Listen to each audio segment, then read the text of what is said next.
welcome to Hills and Hollows podcast. I'm your host, Jordan Fuller, and today is episode 5. You know, I read a quote the other day that said, you may not end up where you think you were going in life, but you're always going to end up exactly where you need to be. We all have dreams, we all have aspirations and plans of where we think we may end up in life, but life has an interesting way of sending us down some unique roads. Some good, some bad, but it's a journey that counts along the way.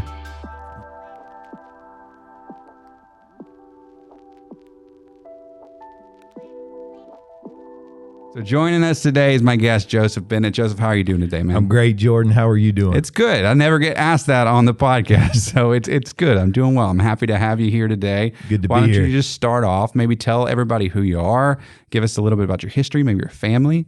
Yeah, man, Jordan, I am from here. I'm from Pendleton, South Carolina. Born and raised? Yeah, country boy, man. Lived here a long time, grew up here, went to high school here, played football, all that good stuff at Pendleton High School. And I've got married, my wife, Rebecca. We've got 3 small kids. My daughter's 8, my middle son's 7, and our little one is 2.5, full of energy. And yeah, man, grew up here. And but we didn't stay here. We've lived in the Northeast, or I've lived in the Northeast. What brought you up to the Northeast? Yeah, so man, I was part of a student ministry here, and God called me into ministry. It was really crazy. And then, I just felt led, hey, I want to leave this place. I feel like maybe there's a new world out there. I got to experience it. I feel like a lot of people are like that. I grew up in a small town in Kentucky, and it's like, I got to get out. I got to experience life. I got to see what's out there. Yeah, man, I was in this place like, I can't wait to get out of here. And finally, we had an opportunity to serve up north. So I went up there, helped a lot of different churches and things like that. But then God called me back to South Carolina again. So I was serving in student ministry in some different churches. And you actually know Jamie Hannah's on staff at Foothills. Yeah, you have a weird connection. You want to tell them about that? Jamie was my student pastor when I was a teenager, called into ministry. So really, really cool stuff. And served in a church, my last church in South Carolina, for about 5 years. What'd you do there? Worked in student ministry, led worship a little bit. And then they're like, hey, Joseph, we want you to lead a mission trip. And I'm like, man, I've never been out of the country except for vacation. And I'm like, this is the blind leading the blind. So I'm like, all right, let's go. So we go. 2014, it changed my life. Saw a different way that people lived, saw the needs that people have. And where were you at? In Honduras, in a place that's about an hour outside of Tegucigalpa, the main city there, in a valley. So you speak about how, everybody who goes on mission trips come back and say, it's so much different than the way we grew up here in America. Yeah. So you want to expand on yeah, that man. We went to this remote mountain village. Some people had never heard the name Jesus. People with dirt floors, hardly any clean drinking water, all of that. And it just changed my life, man. Changed my perspective on how I see things. And then in 2017, my wife and I were having a conversation of, hey, are you going to go back on this trip? Am I going to go? Are we both going? We were both able to go in 2016.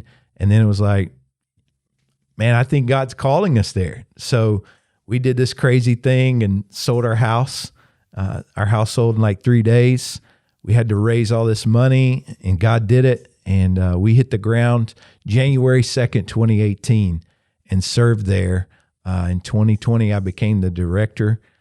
We had a school, a children's home, a hospital, and a Bible Institute. And then I worked with about 147 churches. Wow. But I didn't go there to really become the director. Or the coolest thing we did was plant a church. And I didn't go there to plant a church. Sometimes I'm like, man, I think if God told you everything that he wants you to do, sometimes we wouldn't do it. Right. You'd be too scared to do it. Absolutely. I get that. Absolutely. So it was an amazing experience. I tell people, man, I didn't know Spanish when I went. It was like I knew 3 phrases like, hello, ¿cómo está? Which is like, how are you? And then I always tell people, man, the third one was the most important. ¿Dónde está el baño? Which is, where's the bathroom? Oh, nice. So you got to know. That's important. You got to know that, man. You got to know that. Food, bathroom, that's all you need, yeah, right? You're ready. You're ready. To go. So Yeah, man, it was a great experience. So in your 5 years in Honduras, what would you say, give me maybe your most memorable experience there? Man, I would just say, planning that church and learning the language and just being with the people, people that don't have a lot, but they're super just glad with what they have. Right. And that was so cool. That was really cool. I always see in other countries, they're content with what they have. And in America, we're just like, we're never content. We're always struggling for more. We're always like, grass is always greener on the other side, striving and hustling and working. And it's nice to look into that. I mean, not necessarily nice to look into the fact that they're impoverished, but they're content. They have a contentness that we as Americans don't have. And there's a lot to glean off of just being happy with where you're at. Yeah, man. That was the coolest thing, is just like, you guys have nothing, but you're so content. You're so, you seem like you have a lot of joy with what you do have. So where do you think that joy came from? Yeah, man, it's got to come from Jesus, right? For sure. So you spent 5 years in Honduras and you're here with us now. So what brought you back? Yeah, man, we planted our church. That went really well. We didn't go there to plant, a North American church or a gringo church. We were like, we've got to equip the Hondurans to have their own church. So our church went really well. We've got 2 pastors now that lead that, and we equip volunteers. And we just got to a point, it was like, all right, God, it seems like we did what you wanted us to do here. And we just began to feel this transition coming. We didn't know what. And then God calls us to Foothills. It was really cool. Tell me the story about what brought you to Foothills. Yeah. So Jordan, every year, my family and I would come to the U.S., we'd raise funds, speak at all these churches, and then go back. So we'd be in the States, 8, 12 weeks, something like that. The last week we're here in December, I go to my doctor. I've been having some health issues. He's like, when are you going back to Honduras? I'm like, December 7th. He goes, no, you're not. I'm like, okay. So, man, I'm just kind of bummed. I'm like, I'm ready to be back. My speaking engagements are done. Right. And then all of a sudden I get a call, from Foothills. And they're like, hey, we're praying about starting this new campus, actually right there where your house is, and in Anderson, Pendleton area around there. So it was just a total God thing of like, wow, I'm experiencing this transition. Like, I feel this in my heart, but then here it is. Here comes the transition to Foothills. It was really cool. That's awesome, man. It's interesting always to see how God works through those situations. I'm sure you never thought in a million years that coming back for a doctor's checkup would set you on this whole new chapter in your life and bring you back home again. Yeah, man. What seemed like this just terrible situation actually has been an amazing blessing. That's awesome, man. So what is the future? You talk about Foothills East. I mean, a lot of people who are listening to this go to Foothills Church, so they know that this is a podcast brought on by Foothills Church. We're sponsored by Foothills Church. But for the people that don't go, like, tell me about Foothills East. Tell me about what's happening here. Yeah, so Foothills, obviously, we've got the main campus here in Seneca, but, Foothills is going through this great transition, this great expansion of like, man, let's reach more people with the resources we have. So Foothills East, we're looking in the Pendleton, Clemson, Anderson area to plant this campus. And it's really cool for me because I've got a lot of friends, I've got a lot of family members who they don't go to church anywhere.